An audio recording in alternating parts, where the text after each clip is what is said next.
আসসালামু আলাইকুম ওয়া রাহমাতুল্লাহ। প্রিয় দর্শক, আজকের ভিডিওটি অত্যন্ত গুরুত্বপূর্ণ, কারণ আজকের ভিডিওতে আমি আলোচনা করব প্রতিদিন ফজর ও মাগরিবের নামাজের পরে ছোট্ট দোয়াটি মাত্র 10 বার করে যদি পড়েন, আল্লাহ তাআলার পক্ষ থেকে আপনাকে গায়বী সাহায্য পাঠানো হবে ফেরেশতাদের মাধ্যমে, এবং আপনারা ধনী হয়ে যাবেন, অভাব অনটন দূর হয়ে যাবে ইনশাআল্লাহ। তাই আপনাদের কাছে আমার একটি অনুরোধ, ভিডিওটি অত্যন্ত গুরুত্বপূর্ণ, তাই ভিডিওটি একটুও না টেনে শুরু থেকে শেষ পর্যন্ত দেখার জন্য অনুরোধ করছি, তাহলে আপনি আমলটি সম্পর্কে বুঝতে পারবেন। প্রিয় দর্শক, মানুষের জীবনে নানা ধরনের সমস্যা আপতিত হয়, তখন মানুষ কষ্ট পায়, দুঃখ ব্যথায় জর্জরিত হয়, কেউ কেউ বিপদে ধৈর্য হারিয়ে দিশেহারা হয়ে পড়ে, কারো কারো স্বাভাবিক জ্ঞান বুদ্ধিও লোপ পায়, কি করবেন ও কি করা উচিত তা নির্ণয় করতে পারেন না। এই ধরনের অবস্থা থেকে পরিত্রাণের জন্য মানুষ আল্লাহ তাআলার কাছে সাহায্য কামনা করে, তার কাছে সহযোগিতা প্রার্থনা করে, যেন তিনি সমস্যা মুক্ত করে দেন, বিপদ থেকে মুক্তি দান করেন। মানুষের কোন পথে ও কিভাবে আল্লাহ তাআলার সাহায্য কামনা করবে, সেই উপায়েও তিনি পথ বলে দিয়েছেন। এ প্রসঙ্গে পবিত্র কোরআনে ইরশাদ হয়েছে, তোমরা নামাজ ও সবর অর্থাৎ ধৈর্যের মাধ্যমে আমার সাহায্য কামনা করো। সূরা বাকারার আয়াত নম্বর 153। বস্তুত সৎ ও পুণ্যের পথে চলা যদি কারো পক্ষে কষ্টকর বলে মনে হয়, তবে এর একমাত্র প্রতিষেধক হচ্ছে ধৈর্য, সহিষ্ণুতা ও নামাজ।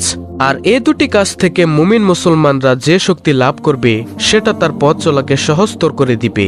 এছাড়াও নবীজি সাল্লাল্লাহু আলাইহি ওয়াসাল্লাম কঠিন বিপদ আপদের মুহূর্তে আল্লাহর গায়বী সাহায্য লাভের কথা বলেছেন, এমনকি আল্লাহর সাহায্য লাভের দোয়াও শিখিয়ে দিয়েছেন, যে দোয়াগুলোই আমরা সকাল সন্ধ্যায় অর্থাৎ ফজরের নামাজের পরে এবং মাগরিবের নামাজের পরে অন্তত 10 বার করে পড়ব। প্রিয় দর্শক, যেই দোয়া এবং যেই আমল করলে আল্লাহ তাআলার পক্ষ থেকে আপনাকে সাহায্য পাঠানো হবে, এই দোয়া এবং আমলটি আপনাদেরকে শিখিয়ে দিচ্ছি। আবু মুসা রাদিয়াল্লাহু তাআলা আনহু বলেন, আমরা কোনো এক সফরে রাসূল সাল্লাল্লাহু আলাইহি ওয়াসাল্লামের সঙ্গে ছিলাম, তখন মানুষ উচ্চস্বরে তাকবীর পাঠ করছিলেন। তখন রাসূল সাল্লাল্লাহু আলাইহি ওয়াসাল্লাম বলেন, হে মানবজাতি, তোমরা জীবনের উপর সদয় হও, কেননা তোমরা তো কোনো বধির বা অনুপস্থিত সত্তাকে ডাকছ না, নিশ্চয়ই তোমরা ডাকছ সর্বশ্রোতার নিকটবর্তী সত্তাকে, যিনি তোমাদের সঙ্গেই আছেন। আবু মুসা রাদিয়াল্লাহু তাআলা আনহু বলেন, আমি তার পিছনে ছিলাম, তখন আমি বলেছিলাম, আল্লাহর সহযোগিতা ছাড়া কোনো ভালো কাজের দিকে এগিয়ে যাওয়ার এবং মন্দকর্ম থেকে ফিরে আসার সামর্থ্য নেই। তখন আল্লাহর রাসূল সাল্লাল্লাহু আলাইহি ওয়াসাল্লাম বলেন, আব্দুল্লাহ ইবনে কায়েস, আমি তোমাকে জান্নাতের গুপ্তধন সমূহের মধ্যে কোনো একটি গুপ্তধনের কথা কি জানিয়ে দেব? আমি বললাম, অবশ্যই আল্লাহর রাসূল সাল্লাল্লাহু আলাইহি ওয়াসাল্লাম। অতঃপর তিনি বলেন, তুমি এই উপরোক্ত দোয়াটি পড়ো, যে দোয়াটি আমরা পড়ব আল্লাহ তাআলার সাহায্য চাওয়ার জন্য। অসংখ্য দোয়া রয়েছে, তার মধ্যে থেকে এই গুরুত্বপূর্ণ দোয়াটি আমরা অবশ্যই 10 বার হলেও পড়ার চেষ্টা করব, সকাল সন্ধ্যায় অর্থাৎ ফজরের ফরজ নামাজের পরে, মাগরিবের নফল নামাজের পরে।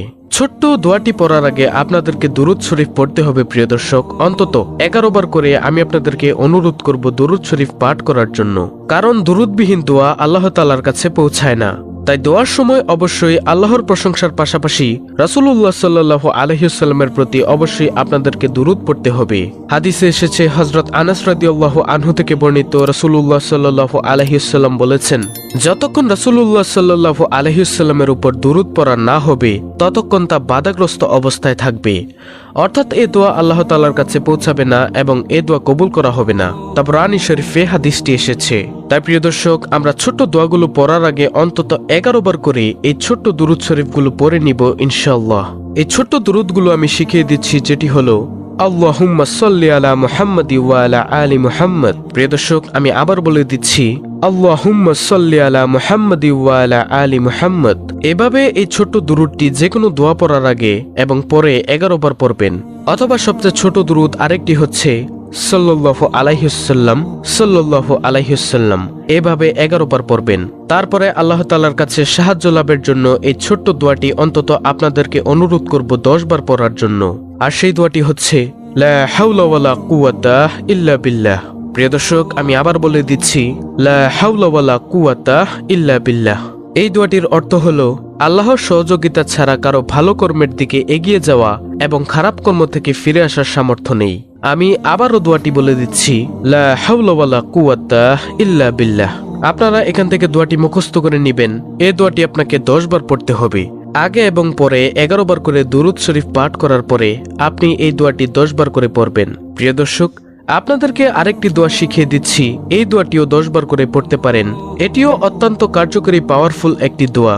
দোয়াটি হচ্ছে হাসবুনাল্লাহু ওয়া নি'মাল ওয়াকিল আলাল্লাহি তাওয়াক্কালনা। আমি আবার বলে দিচ্ছি দোয়াটি, হাসবুনাল্লাহু ওয়া নি'মাল ওয়াকিল আলাল্লাহি তাওয়াক্কালনা। এই দোয়াটিও আপনারা 10 বার করে পড়তে পারেন। এই দোয়াটির অর্থ হচ্ছে, মহান আল্লাহই আমাদের জন্য যথেষ্ট, তিনি কতই না উত্তম কর্মবিধানকারী। আমরা আল্লাহর উপর ভরসা করলাম। সুবহানাল্লাহ। আবু সাঈদ রাদিয়াল্লাহু আনহু থেকে বর্ণিত, কিয়ামতের বর্ণনা শুনে সাহাবারা ভীত হলে রাসূল সাল্লাল্লাহু আলাইহি ওয়াসাল্লাম এই দোয়া পড়তে বলেন। হাদিসটি এসেছে বুখারী শরীফে, তিরমিজি শরীফে।